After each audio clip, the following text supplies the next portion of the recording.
کے بعد، کچھ غم کے بعد، امنۃ نعاسا یغشا طائفۃ منکم، ہم نے امن کے لیے، سکون کے لیے نیند کو، اونگ کو طاری فرما دیا۔ حضرت ابو طلحہ انصاری رضی اللہ تعالی عنہ، یہ صحیح البخاری کے اندر روایت موجود ہے، دو روایات ہیں، دونوں کے راوی حضرت ابو طلحہ انصاری ہیں رضی اللہ تعالی عنہ۔ وہ فرماتے ہیں کہ میں کھڑا ہوا ہوں، کچھ زخم بھی ہیں، میرے ہاتھ میں تلوار ہے، اور اس قدر نیند کا غلبہ، اس قدر اونگ کا غلبہ تھا میرے اوپر کہ مجھ سے، میرے ہاتھ سے تلوار جو ہے نا وہ گری،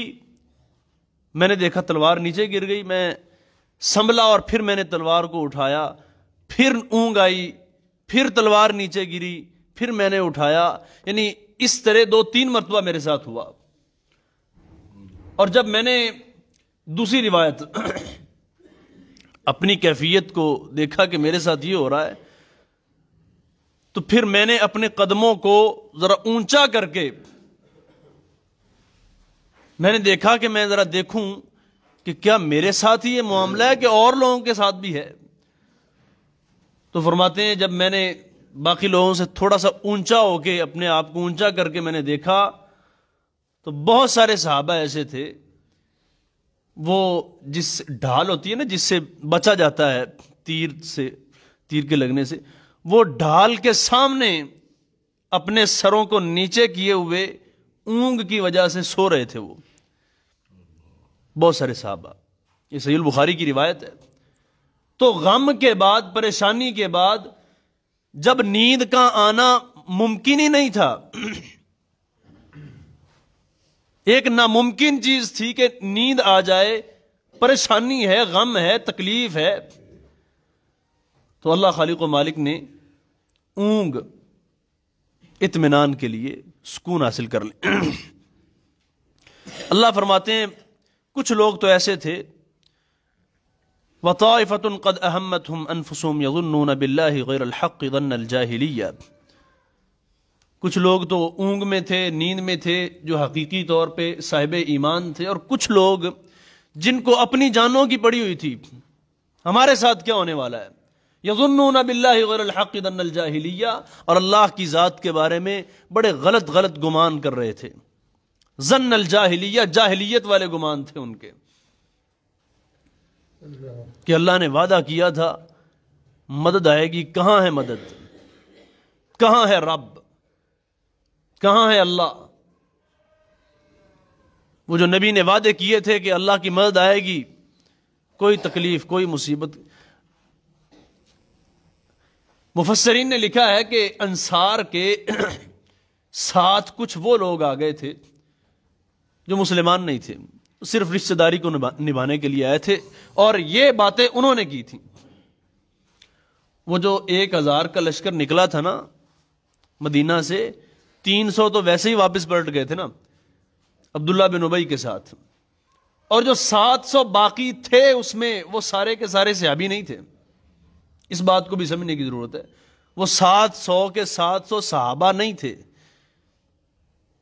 ان میں سے کچھ لوگ وہ تھے جو انصاریوں کے رشتہ دار تھے، اور وہ اپنی رشتہ داری کو نبھانے کے لیے آئے تھے، وہ اس طرح کی باتیں کر رہے تھے، یظنون باللہ غیر الحق ظن الجاہلیہ، اللہ کی ذات کے بارے میں بڑے غلط گمان، جاہلیت والے گمان کر رہے تھے۔ یقولون هل لنا من الامر من شیء قل ان الامر كله للہ، وہ کہتے ہیں کہ ہمارے پاس کوئی اختیار ہوتا نا تو جتنے یہاں پہ قتل ہوئے ہیں یہ قتل نہ ہوتے، اور اختیارات، ہماری بات ہی نہیں مانی گئی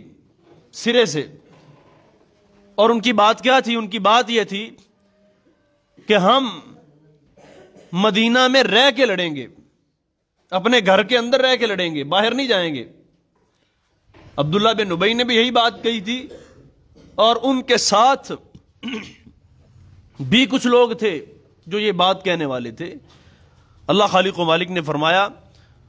یقولون لو کان لنا من الامر شیء ما قتلنا ہاہنا،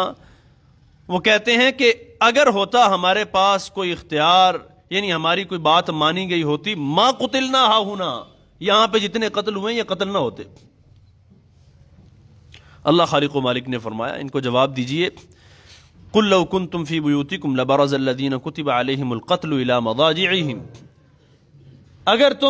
تمہارا قتل ہونا، تمہارا مرنا اس جگہ پہ لکھا ہوا ہے، تم اپنے گھروں میں سوئے ہوئے ہوتے، اپنے بستروں پہ ہوتے، اپنے گھروں میں ہوتے، تو جو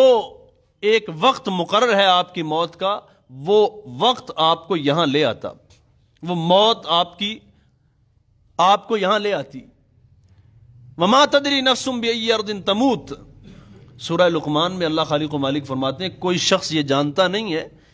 کہ کس نے کہاں مرنا ہے، تو اللہ ہی کی ذات جانتی ہے، اللہ ہی کو پتا ہے۔ ہم میں سے کتنے لوگ ایسے ہیں جو بڑی بڑی امیدیں، آپ علیہ السلام کی ایک حدیث بھی ہے، آپ نے ایک دائرہ لگایا، اس کے باہر کچھ نشانات اور کچھ دائرے، جو باہر کے نشانات اور دائرہ تھا باہر کا، آپ علیہ السلام نے فرمایا کہ یہ انسان کی خواہشات ہیں، اور جو اندر والا دائرہ تھا اس کے اندر انسان کی موت تھی، یعنی انسان کی موت پہلے آ جاتی ہے لیکن انسان کی خواہشات ابھی باقی ہوتی ہیں۔ ہم میں سے کسی کو نہیں پتا کہ ہم نے کہاں مرنا ہے، کس کو کہاں موت آئے گی، ہم میں سے کسی کو علم نہیں ہے۔ آگے اللہ خالق و مالک نے فرمایا وَلِيَبْتَلِيَ اللَّهُ مَا فِي صُدُورِكُمْ وَلِيُمَحِّصَ مَا فِي قُلُوبِكُمْ وَاللَّهُ عَلِيمٌ بِذَاتِ الصُّدُورِ۔ یہ جو غزوہ احد تھا، اس میں بہت ساری حکمتیں تھیں، بہت سارے اسباق تھے، اس میں سے